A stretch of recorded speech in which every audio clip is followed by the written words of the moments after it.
Ladies and gentlemen, welcome to the Brick Street Podcast. We have an absolute legend today, former Mississippi College baseball player and Rangers prospect, Blaine Crim. How you doing today, Blaine? Good, man. Thank you for having me. Dude, it's an honor to have you on the podcast today. So you came here from Mobile, Alabama, right? Mm-hmm. Mississippi College baseball program was really struggling when you came here. Can you talk about how when you first got here, what was the team's kind of chemistry, the mood of the team, and then later on in the years when y'all started winning the GSC, being ranked first in the GSC and ranked in the country? So the culture when I first got here was kind of just one that, is not that the one of like a winning culture, I guess you could say. It was just kind of they were Division III at the time, or like transitioning from Division III to Division II at the time. So, they weren't filling all their scholarship spots, and they were just kind of struggling against teams that had their, I guess you could say a lot more talent. So, they're definitely struggling. They were last in the GSC, so definitely not the way the program was, ideal. But what did Coach Hayworth, when Coach Hayworth came in here? Yeah. Last year we talked a little bit about how he really kind of brought a different mindset in the team. What was that mindset? So Coach Hayworth's just an extreme competitor in everything that he does, no matter what.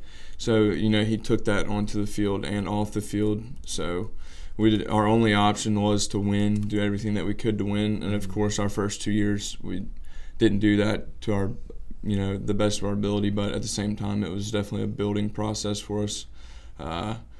He had to get his guys that he wanted to come in, and that took time because you have to fill your roster spots in a certain strategic way. So he did that, and he worked with Coach Perez and Coach Sherman on recruiting the best possible guys to win as soon as possible.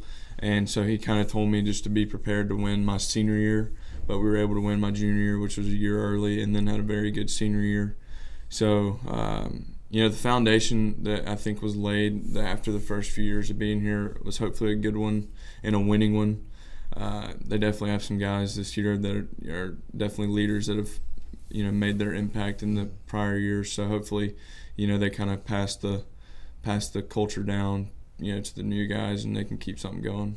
Can you talk about the GSC tournament your junior year, where you guys really upset 3 or 4 teams to win the tournament? Mm-hmm. Just what was that experience like? So it was just, super late in the season. We knew we were pretty good, but we just didn't really know how we were going to compete in that tournament setting because we just hadn't done well the year before. So we knew kind of what we had to do. We knew what the game plan was in order for us to win, and that was to win Game 1 against a very good UNA team.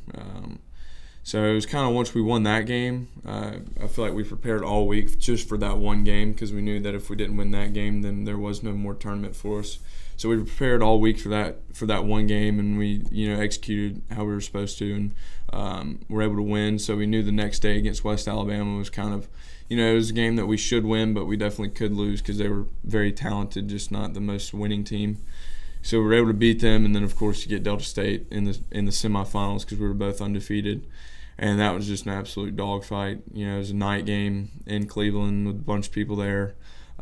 Ace versus ace, best 9 versus best 9. So, that was definitely a crazy game.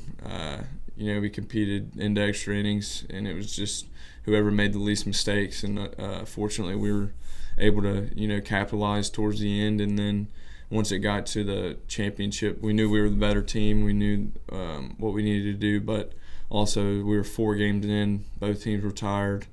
Resources were depleted, so it was just kind of a grind that, kind of made it to the last out. Last inning was pretty nerve-wracking, but the dog pile made it worth it. So it was definitely a good season, one I'll always remember.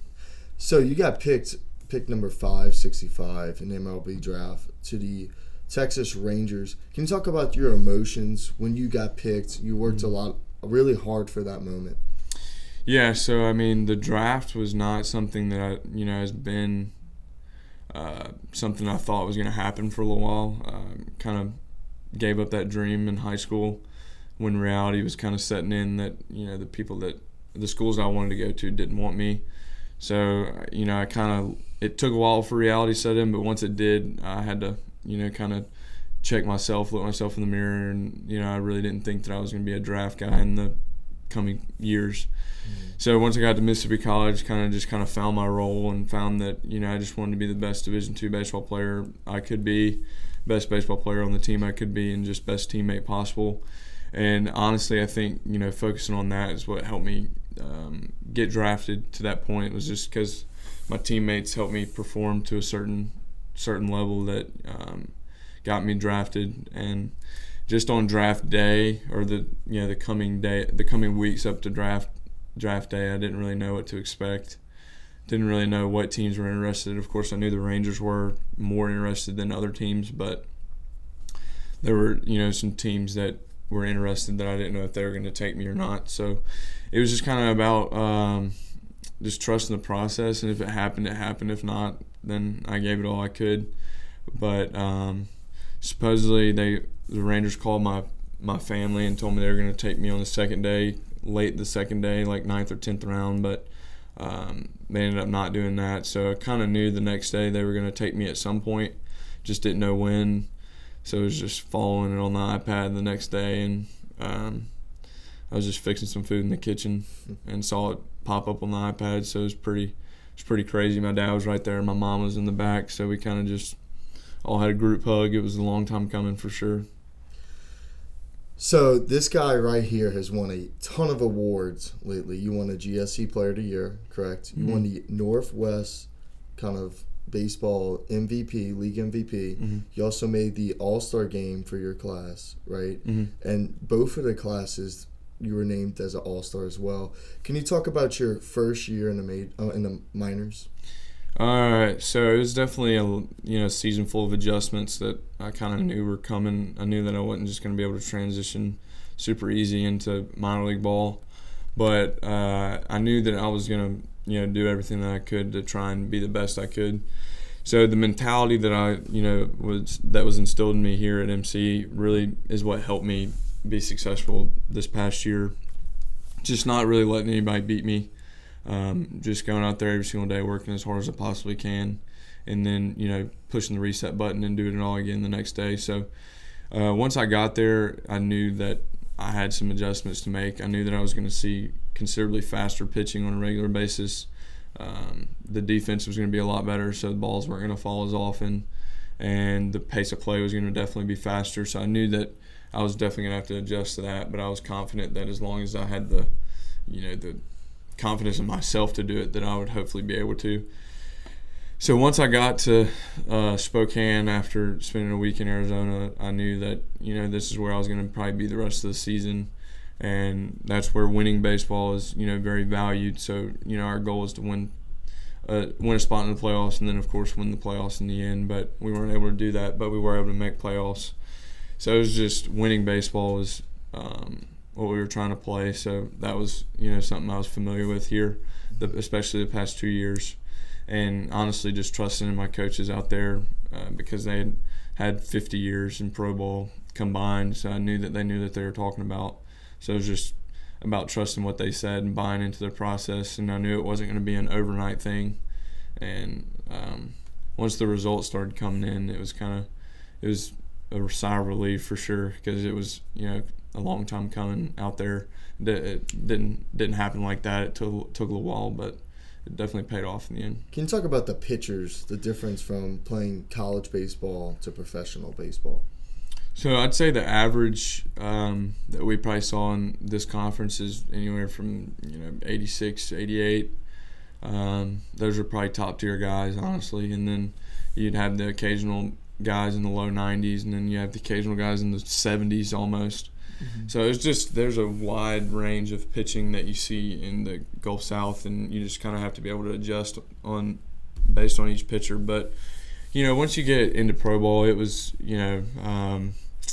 if the guy was a righty, he was anywhere from 91 to 99, just depending on. I mean, we saw guys that were 91, 93, and we saw guys that were 97, 99. It was just kind of differed based on the team, based on what league that their major league team's in. So the Rockies minor league team's going to get guys that have sink because they don't, they play at Coors Field, so they don't want somebody who's pitching up in the zone. But then you have like the Diamondbacks who can, get away with, they want guys pitching up in the zone just because of where they play. So it kind of just depended on the team that we were playing, but, for the most part it was, low to mid-90s every day, which is definitely, about a 10 to 15 mile an hour adjustment from Division II. But once the coaches kind of taught me how to be on time and, just start my swing a little earlier, everything kind of fell into place. So probably the most impressive thing that you've ever done isn't all your accolades for baseball. It's getting engaged to Katie Taylor, right? Mm-hmm. She is the midfielder for the women's soccer team, and she has about 10 or 12 goals this year. Mm-hmm. Can you talk about her just a little bit? Yeah, I mean, honestly, it's really confusing on how I was able to get her, but, I'm very, very excited I was able to, and very excited to be engaged to her. We've had a fun few years together, and it's been extremely fun to watch her play. I haven't been here for most of the season. I've only actually been here one game, and she'd scored 2 goals, had an assist that game. So I thought that was a good game, and then the next game she plays, she scores 4 goals. Yeah. Mm-hmm. So, she's the hardest worker I've ever met. I mean, outworks me every single day. Who's the better athlete? Her, yeah. I like to think I'm above average at baseball, but she can do a lot more than just soccer. So, she works hard on and off the field. She grinds off the field in the weight room and, getting extra running in and stuff like that just to be the best version she can be on the field. And, she's a veteran on the team. I think a lot of girls look up to her. So, I think they have something very special going on there. I mean, from what I can tell watching on the live stream, they've been kicking some serious butt and have, a really good season ahead of them. And as long as they stick with the plan, I think that they have a really good chance at, not just winning a conference, but winning a national championship, which would, be incredible. And I'd be super excited for them. I mean, they're ranked 9th in the country right now, 1st in the South Regional. Yeah. Doing really well. So, Blaine, let me ask you this. How different was it going from playing games, maybe 4 times a week to playing games every single day of the week? Yeah, that was probably the biggest adjustment, I would say. Because, Division II and college in general is a grind when it comes to practice and games and workouts and class and balancing and everything like that. I think the biggest thing in college is time management. I think it's doable as long as you just manage your time. But once you get to pro ball, baseball is your job. So, when you are spending 10 to 12 hours a day playing baseball, you're like, dang, man, like this is a long day. But it'd just be the same as any other job working a 10 to 12-hour day. So once I kind of realized that, I kind of just, hey, I just got to put 10 to 12 hours a day in. It was definitely tough at first, just playing that much baseball. It was like, come on, dude, like when do I get a break? Because we only had 1 off day a month. But then at the same time, once you get into the swing of things, like say you're having 3 or 4 days in a row where you're feeling pretty good, you're like, you can't wait for the 5th day. So, it has its ups and downs. If you're struggling, you want an off day for sure. But at the same time, I mean, I can't complain that baseball is my job. So, playing every day is definitely different and wears down the body a little bit. But at least, you can play baseball every day. It's not too wearing, like doesn't tear down your body too much like a soccer or football or basketball or something like that. So I mean, as long as they have the necessary resources like the strength coach and the nutritionist, and they make sure and monitor you pretty well to make sure you're always healthy and ready to go. So you ever heard the phrase "I'm here" moment, right? Mm-hmm. Did you have a "I'm here" moment when you played minor league baseball this year? Yeah, I think. So I would say probably, Katie came out there probably middle of the season, and she came out on like a Thursday, Friday, Saturday series, and there was 7,000 people there each time, and it's just her coming on the field, like taking pictures for the game, and then having like being around where like kids are asking for autographs and stuff like that.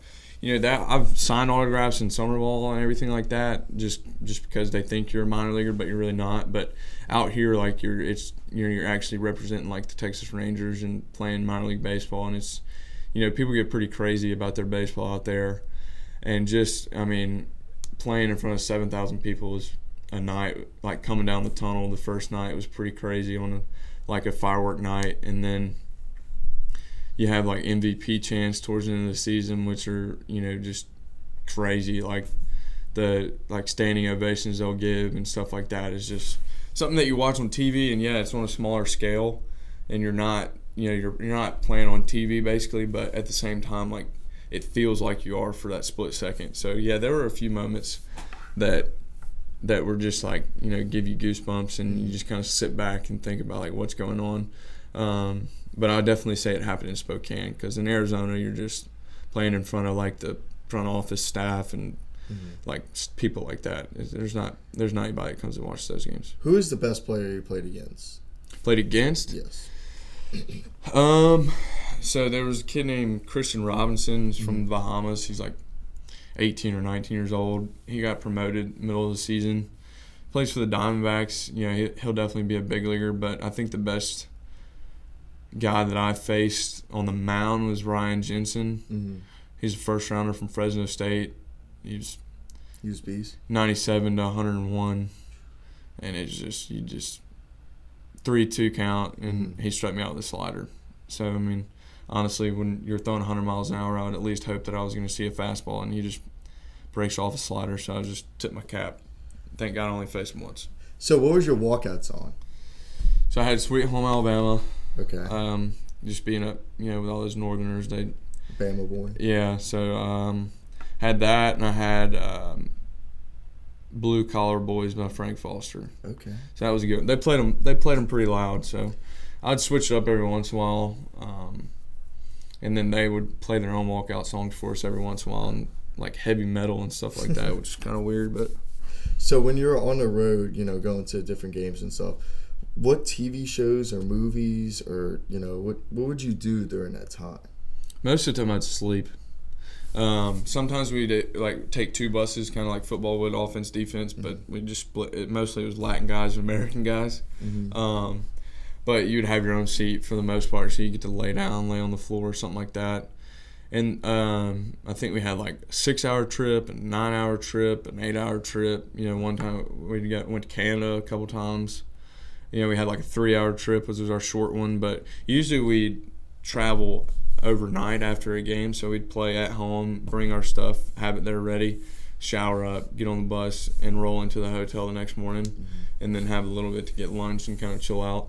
So, I mean, we'd play games like Mafia and Password, stuff like that, just kind of kill time. But for the most part, I watched All-American and went through that series. It was a good series. Season 2 or 3 is coming out. Yeah. So that was a good series. I lost my spot in Game of Thrones. I was trying to stay up with that, but I just lost it. You lost it?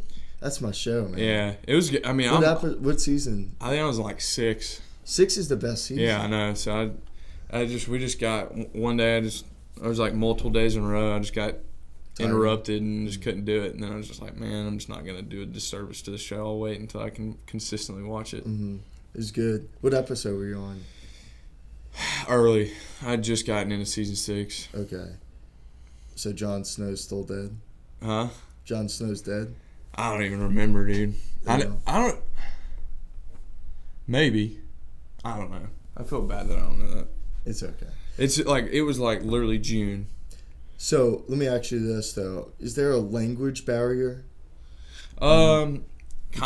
I mean, baseball lingo you can usually communicate pretty well, just because like I got it, or like, hey, he's throwing a lot of fastballs, like stuff like that. But they do have, we had a Latin hitting coach that spoke Spanish and English, and then a pitching coach. So they try to have one on each, and then you can kind of like, if you're trying to like work through stuff, they'll usually help you through it.